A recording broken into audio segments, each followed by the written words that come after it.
नमस्कार। हमारे इस विस्तृत 3D विश्लेषण में सभी का बहुत बहुत स्वागत है। आज का ये सेशन राज्य विधानमंडल पर एक बिल्कुल high yield exam master class होने वाला है। देखिए, अगर राज्य की राजनीति या पॉलिटी को सच में क्रैक करना है तो ये टॉपिक सबसे ज्यादा अहम है। ये समझ लीजिए कि केवल इस एक टॉपिक को अच्छे से कवर करने से पॉलिटी के सिलेबस का 50% हिस्सा सीधे हमारी मुट्ठी में आ जाता है। आज हम इधर उधर की बातें नहीं करेंगे, बल्कि सीधे उन अनुच्छेदों और आंकड़ों पर वार करेंगे जो बार बार लगातार परीक्षाओं में पूछे जाते हैं। तो चलिए बिना समय गंवाए आज के एजेंडे पर नजर डालते हैं। हम शुरुआत करेंगे विधानमंडल के मूल सिद्धांतों से, फिर देखेंगे सीटों के वितरण का वो गणित जो अक्सर हमें उलझा देता है। इसके बाद सदस्यों की योग्यता और कार्यकाल, फिर सदन के सत्र और नेतृत्व पर बात करेंगे और अंत में चर्चा करेंगे प्रोटेम स्पीकर पर। शुरुआत करते हैं मॉड्यूल 1 से, राज्य विधानमंडल के मूल सिद्धांत। ये पूरा ब्लूप्रिंट भारतीय संविधान के भाग 6 में दिया गया है। अब देखिए, ये 3 अनुच्छेद हमारे लिए बेस का काम करते हैं। अनुच्छेद 168 एकदम स्पष्ट करता है कि हर राज्य में एक विधानमंडल होगा जो राज्यपाल और सदनों से मिलकर बनेगा। ध्यान दीजिएगा, राज्यपाल इसका एक अभिन्न अंग है, क्योंकि उनके साइन के बिना तो कोई कानून बन ही नहीं सकता, राइट? वहीं अनुच्छेद 169 विधान परिषद के गठन या उसे खत्म करने की प्रक्रिया बताता है, और अनुच्छेद 170 विधानसभा के स्ट्रक्चर यानी उसकी संरचना को परिभाषित करता है। और ये स्लाइड इन दोनों सदनों के अंतर को बहुत ही शानदार तरीके से दर्शाती है। विधानसभा निम्न सदन है जहां जनता सीधे वोट देकर अपने प्रतिनिधि चुनती है, और ये हर राज्य में है, जैसे कि राजस्थान में। इसके उलट विधान परिषद उच्च सदन है।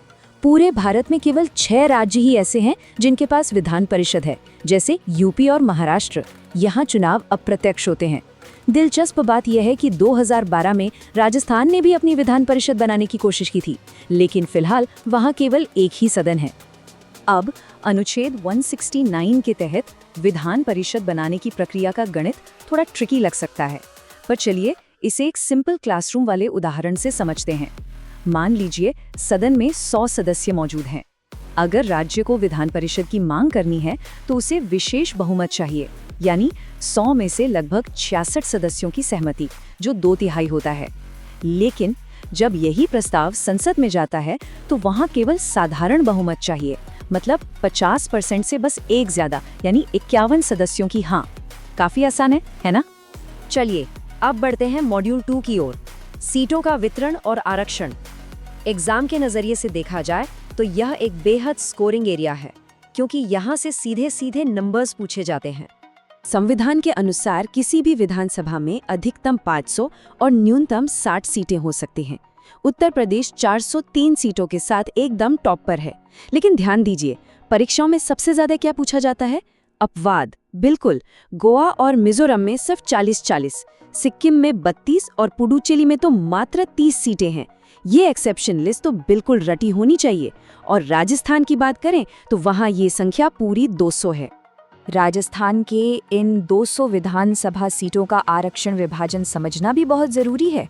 इन आंकड़ों को तो अपने दिमाग में एकदम सेट कर लीजिए। इन 200 में से 34 सीटें अनुसूचित जाति यानी एससी के लिए और 25 सीटें अनुसूचित जनजाति यानी एसटी के लिए रिजर्व्ड हैं। अब एक बहुत ही मजेदार और जरूरी फैक्ट, क्या आपको पता है कि सीटों की ये संख्या कब तक बदलने वाली नहीं है? ये पूरा का पूरा गणित 1971 की जनगणना पर आधारित है और साल 2026 तक पूरी तरह से फ्रीज है। जी हाँ, 2026 तक कोई बदलाव नहीं। इसलिए जो भी एग्जाम्स की तैयारी कर रहे हैं उनके लिए ये एक बड़ा अलर्ट है। 2026 से पहले एग्जाम निकाल लेना ज्यादा फायदेमंद है, वरना उसके बाद ये सारे आंकड़े बदल जाएंगे और पूरा का पूरा नया सिलेबस याद करना पड़ेगा। खैर, अब हम शिफ्ट करते हैं मॉड्यूल 3 पर, सदस्यों की योग्यता और कार्यकाल। आखिर इन सदनों में बैठने के लिए क्या कानूनी नियम है और कोई कितने समय तक वहां रह सकता है? अनुच्छेद 172 और 173 में इनकी योग्यताओं की साफ तुलना की गई है। विधानसभा के लिए न्यूनतम आयु है 25 वर्ष और कार्यकाल आमतौर पर 5 साल का होता है, जिसे राज्यपाल समय से पहले भंग भी कर सकते हैं। दूसरी तरफ विधान परिषद थोड़ी सीनियर है। यहाँ न्यूनतम उम्र 30 वर्ष चाहिए और सबसे अहम बात, ये एक स्थायी सदन है, इसे कभी भंग नहीं किया जा सकता। इसके सदस्यों का कार्यकाल 6 वर्ष होता है और हर 2 साल में 1/3 सदस्य रिटायर होते रहते हैं, जिससे ये सदन हमेशा चलता रहता है।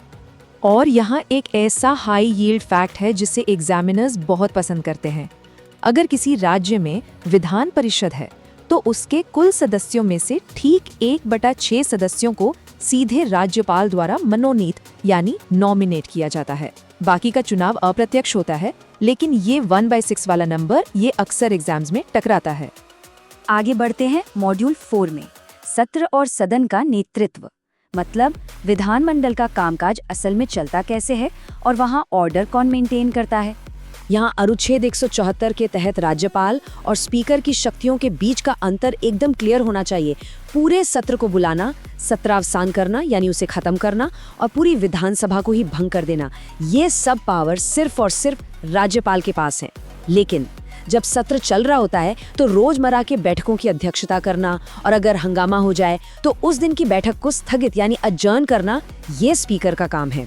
संविधान के अनुच्छेद 178 में विधानसभा के लिए अध्यक्ष और उपाध्यक्ष और अनुच्छेद 182 में विधान परिषद के लिए सभापति और उपसभापति का प्रावधान है। मजे की बात यह है कि ये नेता कहीं बाहर से नहीं आते, बल्कि सदन के मौजूदा सदस्यों में से ही चुने जाते हैं। अगर इन्हें अपना पद छोड़ना हो तो ये आपस में ही एक दूसरे को इस्तीफा थमा देते हैं, अध्यक्ष उपाध्यक्ष को और उपाध्यक्ष अध्यक्ष को। और मान लीजिए इन्हें हटाना हो तो इसके लिए बस एक साधारण बहुमत काफी है। चलिए अब एक बहुत ही क्लासिक और ट्रिकी सवाल लेते हैं जो अच्छों को फंसा देता है। जरा सोचिए, विधानसभा अध्यक्ष यानी स्पीकर को उनके पद की शपथ आखिर कौन दिलाता है? तो इसका सबसे क्रूशियल पॉइंट ये है कि कोई नहीं। जी हाँ, बिल्कुल सही सुना। अध्यक्ष को स्पीकर पद की अलग से कोई शपथ नहीं दिलाई जाती। वो पहले ही एक नॉर्मल विधायक के रूप में अपनी शपथ ले चुका होता है। तो बस एग्जाम में स्ट्रैप से बचकर रहना है। और इसी के साथ हम आ गए हैं अपने अंतिम और अत्यंत महत्वपूर्ण मॉड्यूल पर, प्रोटेम स्पीकर। देखिए, प्रोटेम शब्द का सीधा सा मतलब ही होता है अस्थायी यानी टेम्परेरी। अब होता क्या है कि जब नई विधानसभा में 200 विधायक चुन के आते हैं तो राज्यपाल खुद सबको लाइन में खड़ा करके शपथ नहीं दिलाते।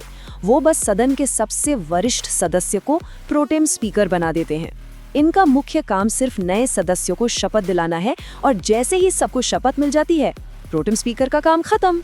प्रोटेम स्पीकर से जुड़े ये कुछ फैक्ट्स हैं जो पक्के तौर पर याद होने चाहिए। इन्हें नियुक्त कौन करता है और शपथ कौन दिलाता है? राज्यपाल। शपथ का प्रारूप कहाँ है? अनुसूची 3 में।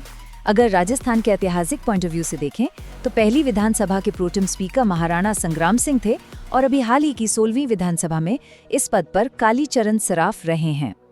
आज के इस शानदार सेशन को खत्म करने से पहले एक सवाल जो सच में सोचने पर मजबूर करता है।